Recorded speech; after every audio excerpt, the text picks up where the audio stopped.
नमस्कार दोस्तों, मैं हूं आपका दोस्त, आपका होस्ट आरके और आप देख रहे हैं आरके ट्रेडिंग।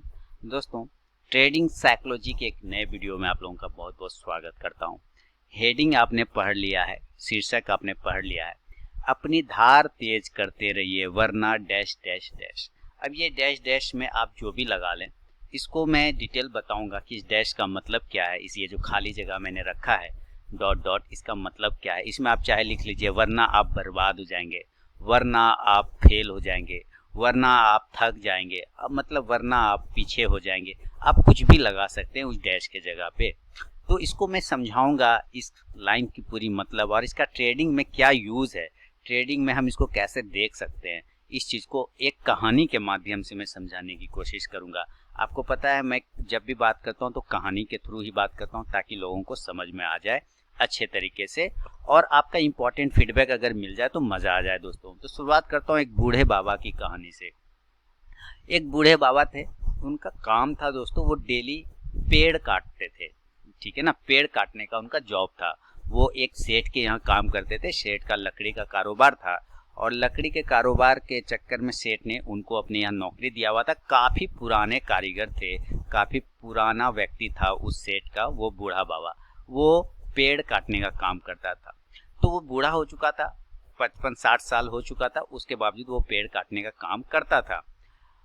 उन सेठ के यहाँ, उस सेठ के यहाँ और भी लोग, नौजवान सब व्यक्ति थे, कारीगर सब थे, काम करने वाले थे जो पेड़ काटने का काम करते थे। लेकिन एक खासियत ये थी, एक खासियत उन बूढ़े बाबा में ये थी कि जो वो पेड़ काटते थे ना, वो उन सारे नौजवान व्यक्तियों से ज़्यादा पेड़ काटते थे। मतलब वो बूढ़ा तो था लेकिन पेड़ काटता था उन सब नौजवान व्यक्ति से ज़्यादा। तो जितने नौजवान व्यक्ति थे उनमें एक रमेश नाम का लड़का भी था, काफ़ी ताकतवर था, हष्ट पुष्ट था। उसने कहा अपने सेठ से कि सेठ जी, एक मिनट दोस्तों। तो वो जो रमेश नाम का बंदा था दोस्तों, वो देखता था कि इतना बूढ़ा होके भी हम लोगों से ज़्यादा पेड़ कैसे काट लेता है, और कुछ लोचा है, कुछ ना कुछ चक्कर है। उसने अपने सेठ से कहा कि सेठ जी, हम लोग इतना मेहनत करते हैं, इतना काम करते हैं, आपने उस बूढ़े को ज़्यादा सैलरी दिया हुआ है ना, उस बूढ़े को ज़्यादा सैलरी दे, जबकि हम लोग भी उसके बराबर ही पेड़ काट लेते हैं, फिर आपने उसको क्यों ज़्यादा सैलरी देते हैं वगैरह, आप उसको हटाते क्यों नहीं हैं वगैरह वगैरह उसने कहा। तो सेठ मुस्कुराया और उसने कहा कि मुझे उनकी अहमियत बहुत अच्छे से पता है, पर इसलिए मैं नहीं हटाता उनको, क्योंकि वो मेरे यहाँ सबसे ज़्यादा दिनों से काम कर रहा है और मुझे रिजल्ट से मतलब होता है, परिणाम से, कि कौन ज़्यादा बेहतर काम कर पाता है, इस वजह से मैं उनको नहीं हटाता हूँ। तो रमेश में ईगो आ गया। कहा ये ऐसा कैसे हो सकता है सेठ जी, एक कंपटीशन करा लीजिए ना, जो ज़्यादा पेड़ काटेगा वो टिकेगा, जो ज़्यादा पेड़ नहीं काटेगा एक दिन में वो बाहर हो जाएगा। तो सेठ जी फिर मुस्कुराए, बोले बिल्कुल ठीक है, तो किससे कंपटीशन करना है। उन्होंने कहा कि सारे लोगों में करा लीजिए, उस बूढ़े बाबा को भी रख लेते हैं, उनको भी हो जाएगा। अगर वो कम पेड़ काट पाए एक दिन में तो वो बाहर हो जाएंगे, उनको आपको नौकरी से निकालना पड़ेगा। बोला ठीक है भाई, और अगर तुम काट कम किए तब, तो बोला मैं तब फिर अपनी हार स्वीकार कर लूँगा, बाहर हो जाऊँगा। बोला ठीक है। सेठ ने सबको बुलाया और कहा कि एक प्रतियोगिता कर रहे हैं, एक दिन में जो जितना ज़्यादा पेड़ काटेगा उनको इनाम मैं दूंगा। बोला ठीक है। तो सब लोगों ने शुरुआत किया पेड़ काटने का।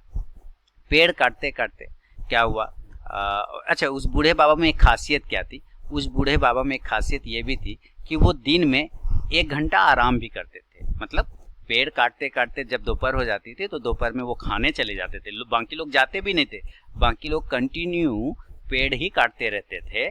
थोड़ा देर आराम किया लेकिन पेड़ ही काटते थे। लेकिन ये बूढ़े बाबा 1 घंटा चल जाते थे आराम करने के लिए। उसके बाद फिर वो आते थे, फिर वो पेड़ काटते थे और फिर भी सबसे ज़्यादा पेड़ काट लेते थे। ये आश्चर्यचकित बात हो जाता था कि सब सोचता था ये व्यक्ति कैसे कर लेता है, हम लोग भी काटते हैं, हम लोग तो आराम भी नहीं करते, और ये बंदा आराम भी कर लेता है 1 आध घंटा जाके, फिर भी ज़्यादा पेड़ काटता है। तो यही चक्कर में उसको ईगो हो गया, उस रमेश को, जो हट्टा कट्टा नौजवान था। उसने कंपटीशन रखवा दिया सेठ को बोल के।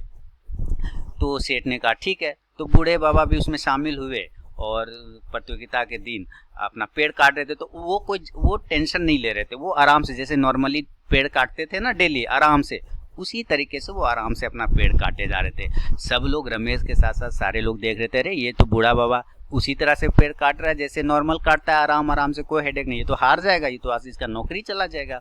बाकी लोग फटाफट फटाफट बहुत तेजी से पेड़ काटे जा रहा है, कटे जा रहा है, खुश भी हो रहा है कि आज तो हम लोग जीत जाएंगे। उसके बाद क्या हुआ, बूढ़े बाबा काम करते करते दिन में खाने भी चले गए 1 घंटा, ठीक है ना, खाने भी चले गए। अब तो लोगों को और आश्चर्यचकित हो गया, अरे ये तो कंपटीशन के बीच में आराम भी करने चला गया, अब तो ये पक्का हारेगा। फिर आए बूढ़े वाले लोगों ने एक लकड़ी, 1 पेड़, 2 पेड़, 3 पेड़, 4 पेड़, 5 पेड़, 10-10 पेड़ काट के एक दिन में उल्टा दिया।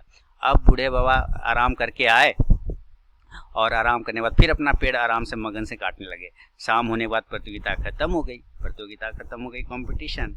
तो गिनती हुआ पेड़ों का, तो बूढ़े बाबा सबका पेड़, रमेश का पेड़ 1 पेड़, 2 पेड़, 3 पेड़, 4 पेड़, 5 पेड़, 6 पेड़, 7 पेड़, 8 पेड़। अब रमेश खुश हो गया, 9 पेड़, 10 पेड़, 11 पेड़ रमेश ने काट दिया। उसके बाद सारे लोगों का गिनती हुआ, किन्हीं का 8 पेड़, किसी का 9 पेड़।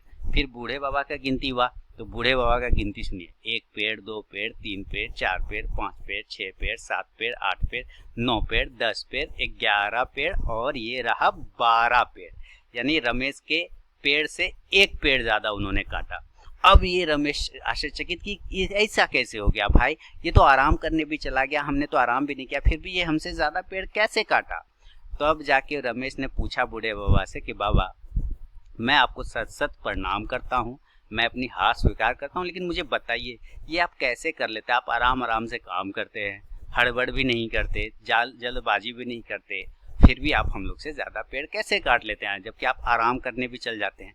तो बूढ़े बाबा ने कहा, बेटा मैं आराम करने ज़रूर जाता हूँ, लेकिन मैं उस आराम करने के दरमियान अपनी कुल्हाड़ी की धार तेज करता हूँ। ध्यान दीजिएगा दोस्तों शब्दों में, मैं अपने आराम करने के दरमियान उस 1 घंटे के अंदर अपनी कुल्हाड़ी की धार को तेज करता हूँ।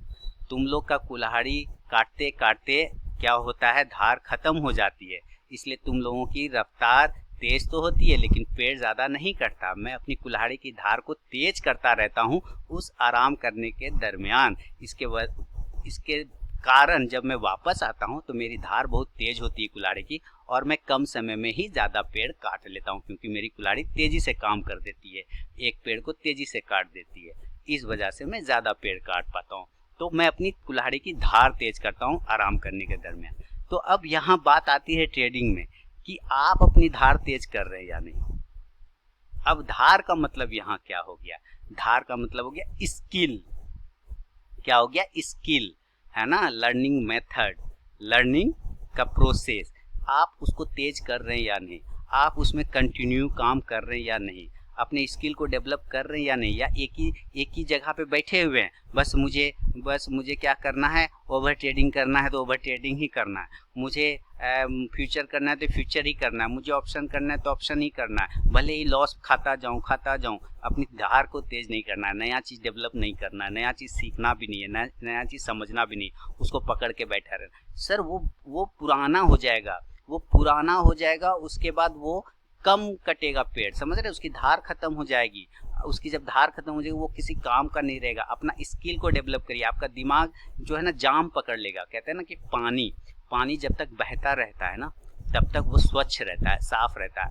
पानी अगर जम जाएगा किसी तालाब में तो वो गंदा हो जाता है, देखते तालाब का पानी गंदा हो जाता है, क्यों, वो एक गड्ढे में जमा हुआ रहता है, फंसा हुआ रहता है। लेकिन नदी का पानी वो बहता रहता है, इसलिए वो साफ रहता है। तो बहता हुआ पानी हमेशा साफ रहेगा, जमा हुआ पानी गंदा हो जाएगा। अगर आप अपनी दिमाग को, धार को तेज नहीं करिएगा, स्किल को डेवलप नहीं करते रहिएगा, तो आपका ट्रेडिंग कैरियर में भी ज़्यादा कुछ हासिल आप नहीं कर सकते हैं दोस्तों।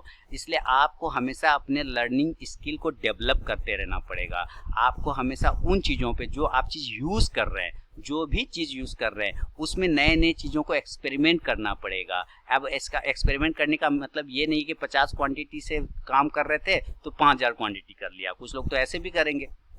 तो ऐसा ये करने नहीं बोल रहा हूँ मैं, 50 क्वांटिटी से ही ट्रेड करिए, पर अब उसके स्किल को जिस तरह से आप कर रहे थे उसमें एग्रेसिव पन को लाइए, उसको तेज करिए, उसके लर्निंग पीरियड को जो बढ़ाइए, उस लर्निंग चीज़ में नया स्किल को डालिए। जैसे ही आप नए चीज़ों को उसमें इम्प्लीमेंट करेंगे तो रिजल्ट और बेहतर आना शुरू हो जाएगा।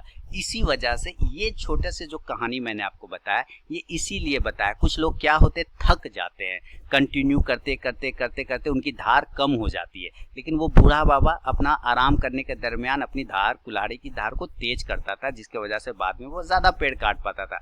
तो जब भी आपको छुट्टी मिले, मौका मिले, टाइम मिले, लॉकडाउन में तो टाइम ही टाइम था, आपको अपनी स्किल को डेवलप करना चाहिए था। आपको जहाँ से भी लर्निंग होता चाहिए था, आपको लर्निंग करना चाहिए था, आपको सीखना चाहिए था, आपको समझना चाहिए था, आपको प्रैक्टिस करना चाहिए था, आपको नई नई चीज़ों को डेवलप करते हुए देखना, खुद से करना चाहिए था। सहायता लोग करने के लिए तैयार रहते हैं लोग, बहुत सारे यूट्यूब चैनल है, बहुत सारे बुक्स है, बहुत सारे वेबसाइट है जहाँ से आपको ज्ञान की चीज़ें प्राप्त हो सकती है ट्रेडिंग के रिगार्डिंग, पर उसको आपको डेवलप करना पड़ेगा, क्योंकि ये तो उनकी चीज़ है ना, जो वहाँ पे लिखा है, जो बना है, वो उन्होंने तो वो काम किया। आपको उसको डेवलप करना है अपने स्किल के हिसाब से, आपको उसको कन्वर्ट करना है अपने ट्रेडिंग मेथोडोलॉजी के हिसाब से, अपने ट्रेडिंग सिस्टम के हिसाब से, तभी आप उसमें जो है सक्सेस कर पाएंगे और आपकी धार तेज हो पाएगी। अदरवाइज बने बनाए रूल पे चलते रहेंगे आप कि फलाना ने ये किया मैं उसको कॉपी कर लूँ, तो सचिन तेंदुलकर सारे लोग बन सकते हैं क्या? बैटिंग करना तो सबको आता है, क्या सचिन तेंदुलकर बन पाएगा? विराट कोहली बैटिंग करना सब जानता है, विराट कोहली लोग सारे लोग बन पाते हैं? नहीं। क्यों? क्योंकि उन्होंने अपने ट्रेडिंग, विराट कोहली कभी भी सचिन तेंदुलकर बनने का कोशिश उन्होंने नहीं किया, वो अपने आप उस लेवल पे धीरे धीरे पहुंचते जा रहे हैं। क्यों? क्योंकि वो अपनी स्किल को डेवलप करते जा रहे हैं। इसी तरह आप अपनी स्किल को डेवलप करिए, आप अपनी धार को तेज करिए, तभी जाके आप आगे सक्सेस कर पाएंगे। अदरवाइज क्या होगा कि बस ढर्रे पे बैठे रहेंगे, अच्छा फलाना करेगा तभी मैं करूंगा, नहीं तो नहीं करूंगा। अरे भाई ऐसा कोई बात नहीं होता, मैं बोलूंगा तभी वो बोलेंगे तभी मैं लूंगा, नहीं तो नहीं। नहीं, आप एक बार खुद से ट्राई करिए दोस्तों, एक बार आप खुद से ट्राई करिए। फेल होंगे, एक बार फेल होंगे, तो फेल जब तक नहीं होंगे तो सक्सेस का कीमत तभी तक होता है जब तक फेल उसके आगे रहता है ना। अगर फेल नहीं होगा तो आदमी सक्सेस का मजा कैसे लेगा? इसी तरह आप एक बार फेल होंगे, 2 बार फेल होंगे, लेकिन क्या हर बार होंगे? नहीं। जब आपकी धार तेज होना शुरू हो जाएगी तो आप फेल की जगह सक्सेस होना शुरू हो जाएंगे, और जब आप सक्सेस होना शुरू हो जाएंगे तो लाइफ को आप इंजॉय करना शुरू हो जाइएगा। मैं अपनी बात बताऊं, देखिए मैं मंडे से लेकर फ्राइडे तक कंटिन्यू काम करता हूं। सैटरडे को मेरी कोई वीडियो नहीं आती। क्यों? सैटरडे को मैं फुल्ली फैमिली पर्सन रहता हूँ, एकदम इंजॉय करता हूँ, कोई टेंशन नहीं लेता, कोई भी नहीं। फ्राइडे जैसे ट्रेडिंग बंद हुआ, फ्राइडे के बाद कोई वीडियो नहीं मिलती है, सैटरडे तक नहीं, फिर संडे को वीडियो शुरू हो जाती है। तो वो आपको इंजॉय करना देता है। क्यों इंजॉय करना देता है? क्योंकि वो एक दिन आपको अपनी धार तेज करना होता है। जब आप एक दिन अपनी धार तेज नहीं करिए, कैसे? माइंड को फ्रेश करके, नई चीज़ों को देख के, नई चीज़ों को सीखने का, नई चीज़ों को समझने का, नए चीज़ों को, तरकीबों को अपनाने का, जहाँ से मिले ज्ञान प्राप्त। कोई छोटा व्यक्ति भी अगर आपको कुछ सिखाता है ना, तो इसको ये मत सोचिए कि वो छोटा है हमको क्या सिखाएगा। याद रखिए, छोटे से छोटे चीज़ों से भी जहाँ से भी ज्ञान प्राप्त होता है, सीखना समझना होता है, वहाँ से आप प्राप्त करिए। उससे कोई शर्माने लजाने वाली बात नहीं होती है। बस आपको अपनी स्किल को डेवलप करना है। अगर आप अपनी स्किल को डेवलप नहीं कर पाएंगे तो लाइफ में हमेशा और हमेशा पीछे रहेंगे। तो यही जो उस बाबा की कहानी थी, तो मैंने सोचा आप लोगों के साथ शेयर करूं कि उनकी वो क्यों काट पाते हैं सबसे ज़्यादा पेड़ आराम करने के बावजूद। क्यों? क्योंकि वो अपनी कुल्हाड़ी की धार को उस आराम करने के दरमियान तेज किया करते थे, फिर बाद में आते थे फटाफट काम कर लेते थे, है ना, कम समय में ज़्यादा पेड़ काट लेते थे। उसी तरह जब भी आपको टाइम मिले, मौका मिले, आप उसका यूज़ करिए सीखने में, समझने में, स्किल को डेवलप करने में। और यूट्यूब चैनल भरे पड़े हैं, जहाँ से भी मिलता है वो देखें। लेकिन हम लोगों में क्या है ज़्यादातर आदत, यूट्यूब चैनल तो हम लोग देखते हैं, लेकिन मैक्सिमम लोग क्या देखते हैं? पॉर्न चीज़ देखते हैं। मैं ये बातें बोलूँगा ना तो बुरा लगेगा, लेकिन फील कीजिए, लोग ज़्यादातर हमारे इंडिया में सर्वे हुआ है कि सबसे ज़्यादा पॉर्न वेबसाइट और पॉर्न चैनल किस देश में देखा जाता है, तो इंडिया का नाम आया। क्यों? क्योंकि हम तो टाइम वहीं बिता रहे हैं, हम स्किल कहाँ डेवलप कर रहे हैं? उसी चीज़ में स्किल डेवलप कर रहे हैं। ये बहुत गलत चीज़ है, ये बहुत ही गलत चीज़ है। अपनी स्किल डेवलप करिए जिससे आपको अर्निंग हो सके, लर्निंग हो सके, फिर अर्निंग हो सके, वहाँ आपको काम आएगा ये सारी चीज़ें। नहीं तो अदरवाइज वो सारी चीज़ें देखते रह जाएंगे, करते रहेंगे, होना आपको कुछ नहीं है। बाद में आप एक चेहरा ढूंढ लेंगे अपनी नाकामयाबियों का, अपने असफलता का ठिकरा फोड़ने के लिए 2 चेहरा ढूंढते हैं व्यक्ति। पहला जो उसको सिखाता है वो कि उसने हमको सही से सिखाया नहीं, दूसरा अगर वो नहीं मिलता है तो भगवान हमेशा तैयार रहता है कि भगवान ने चाहा ही नहीं इसलिए तो हम फेल हो गए। अरे भाई, भगवान ने नहीं चाहा, भगवान ने बोला था। तो ये सारे ठिकरा फोड़ने के लिए हम लोग उनको रेडी रखते हैं। लेकिन अपनी नाकामयाबियों का, अपनी असफलता का श्रेय हमें खुद देना चाहिए, अपने ऊपर लेना चाहिए कि हमने कोशिश ही नहीं किया तभी तो हम फेल गए। अगर वो बाबा अपनी धार तेज नहीं करते रहते तो सारे नौजवान उनको पीछे कर देते ना, करते कि नहीं करते, लेकिन वो धार तेज कर रहे थे तभी तो वो ज़्यादा काम कर पा रहे थे कम समय में भी। तो इन चीज़ को आपको समझना पड़ेगा दोस्तों, इसलिए मैंने ये छोटा सा वीडियो 15 मिनट का आप लोगों के साथ शेयर किया है। उम्मीद करता हूँ अपना इंपॉर्टेंट फीडबैक कमेंट सेक्शन में देते रहेंगे और मुझे इसी तरह से मोटिवेट करते रहेंगे। अब मिलता हूँ दोस्तों एक नए वीडियो के साथ, तब तक के लिए बहुत बहुत धन्यवाद।